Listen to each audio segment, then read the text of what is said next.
ان الصلاۃ تنہا عن الفحشاء والمنکر، بے شک تمہاری نماز تمہیں گناہوں سے روکتی ہے، بے حیائیوں سے روکتی ہے۔ قرآن نے یہ دعویٰ کیا ہے تمہاری نماز تمہیں گناہوں سے روکتی ہے، لیکن ہم نماز پڑھتے ہیں گناہ کرتے ہیں، نماز پڑھتے ہیں بے حیائیوں کی طرف جاتے ہیں۔ کیوں ہماری نماز ہمیں گناہوں سے نہیں بچاتی؟ کوئی نہ کوئی فالٹ ہے، کوئی نہ کوئی غلطی ہے جو ہم نماز میں کر رہے ہیں، جس کی وجہ سے ہم گناہوں سے رکتے نہیں۔ ایک نوجوان آیا، کہنے لگا میں جب بھی نماز پڑھنے کے لیے کھڑا ہوتا ہوں دنیاوی باتیں میرے ذہن میں آتی ہیں، دنیاوی خیالات، کاروبار کے خیالات، گندی گندی چیزیں میرے دماغ میں آتے ہیں، جس کی وجہ سے مطمئن ہو کر میں نماز نہیں پڑھتا، نیکیاں لینے جاتا ہوں الٹا گناہ لے کے واپس آتا ہوں، اس لیے میں نماز پڑھنا چھوڑ دیا۔ میں نے کہا 4 چیزیں نماز کے دوران یاد کر لیں، اگر یہ 4 باتوں کا آپ خیال کریں گے نماز میں، آپ کی نماز نہ باطل ہوگی اور نہ ہی آپ کو دنیاوی خیالات آئیں گے۔ نمبر 1، جب بھی آپ قیام کی پوزیشن میں رہیں گے، جب بھی آپ رکعت باندھ کر کھڑے ہوں گے، آپ کی نگاہیں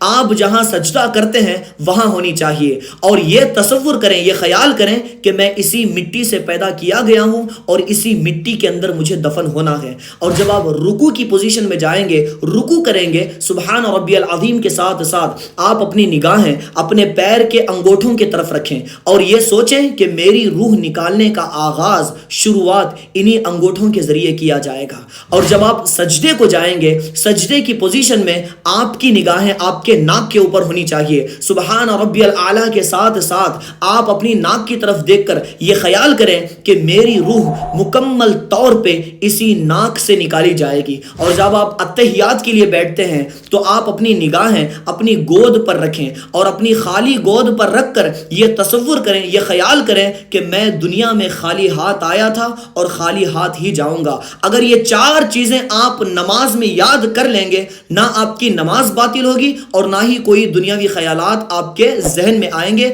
مطمئن ہو کر آپ نماز ادا کریں گے۔